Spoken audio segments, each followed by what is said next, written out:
নমস্কার বন্ধুরা, কেমন আছেন সবাই? আরও একটি নতুন রেসিপিতে আপনাদের সকলকে আরও একবার স্বাগত জানাই। সামনে আসছে হোলি উৎসব, তাই হোলি উৎসবটাকে একটু স্পেশাল বানানোর জন্য এভাবে বাড়িতেই তৈরি করে নিতে পারেন চন্দ্রকলা।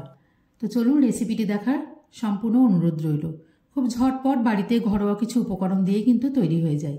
এখানে আমি নিয়ে নিয়েছি 1 কাপ ময়দা, দিয়ে দিয়েছি তাতে 1 কাপ ময়দার জন্য 1 চামচ ঘি এবং সামান্য পরিমাণে নুন ও ময়ামের জন্য একটু চিনি।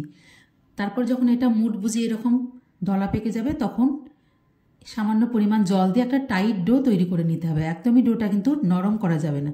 তারপর এগুলো লুচির থেকে একটু আকারে ছোট করে কিন্তু লই তৈরি করে নিতে হবে। এটাকে একদম কোনো রকম তেল বা ঘি ময়দা কোনো কিছু দিয়েই বেলা যাবে না, একদম টাইট করে মাখিয়ে এটাকে পাতলা পাতলা করে বেলে নিতে হবে। এদিকে আমি একটা পুর তৈরি করে নিয়েছি, বাজার থেকে কেনা মেওয়া, তার সঙ্গে আমি একটু চিনি গুঁড়ো মিশিয়ে একটা পুর তৈরি করে নিয়েছি। আপনারা চাইলে বাড়িতে তৈরি করে নিতে পারেন, কিন্তু এটা বাজারে খুব অ্যাভেলেবেল পাওয়া যায়। সেই মেওয়ার মধ্যে একটু চিনি গুঁড়ো এবং একটু এলাচের গুঁড়ো দিয়ে আমি পুরটা তৈরি করে নিয়েছি। তারপর এটা হাতের মধ্যে নিয়ে গোল করে একটু দিয়ে এখানে মধ্যেখানে দিয়ে পুর ভরে ওপর থেকে আর একটা আমি যেহেতু এখানে লুচি দিয়ে দেবো তার জন্য চারিদিকে একটু জল লাগিয়ে নিয়েছি যেন এটা ভালোভাবে জোড়াটা লেগে যায়। চেষ্টা করতে হবে দুটো পুরি যেন একটু সমান আকারের হয়, সেদিকটা খেয়াল রাখতে হবে। তারপরে এটাকে হাত দিয়ে চারিদিকে খুব ভালোভাবে এভাবে প্রেস করে দিয়ে একটু চেপে দিতে হবে। তারপর এটা হাতের সাহায্যে একটু ডিজাইন করে নেব। চারপাশটায় খুব ভালোভাবে পাতলা করে একটু এভাবে চেপে নিতে হবে পাতলা করে, তারপরে গুটিয়ে নিতে হবে। একটু করে হাতে প্রেস করে আবার একটু এইভাবে গুটিয়ে একটু ডিজাইন করে তৈরি করে নেব। এটা যদি আপনারা একটা লই দিয়ে তৈরি করেন তাহলে কিন্তু হয়ে যাবে অর্ধচন্দ্র।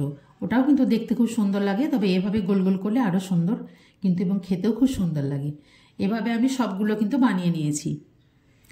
তো চলুন এবার চিনির রসটা তৈরি করে নিই। এখানে আমি নিয়ে নিয়েছি 1 কাপ পরিমাণ চিনি। যে কাপের মাপে আমি চিনি নিয়েছি সেই কাপেরই আমি 1/2 কাপ জল দিয়ে ফুটিয়ে নেব, রসটা তৈরি করে নেব। রসটা যেন একটু চেটালো ভাব হয়, হাত দিয়ে সেটা দেখে নিতে হবে।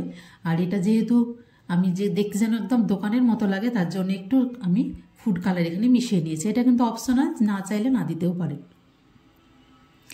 এদিকে তেলটাকে একদম মিডিয়ামে গরম করে নিয়ে কিন্তু আমি প্রথমে 3টে এভাবে দিয়ে দিয়েছি। কিছুক্ষণ পরেই কিন্তু এটা একদিক শাঁকা হয়ে গেলে কিন্তু খুব ভালোভাবে ফুলে উঠবে।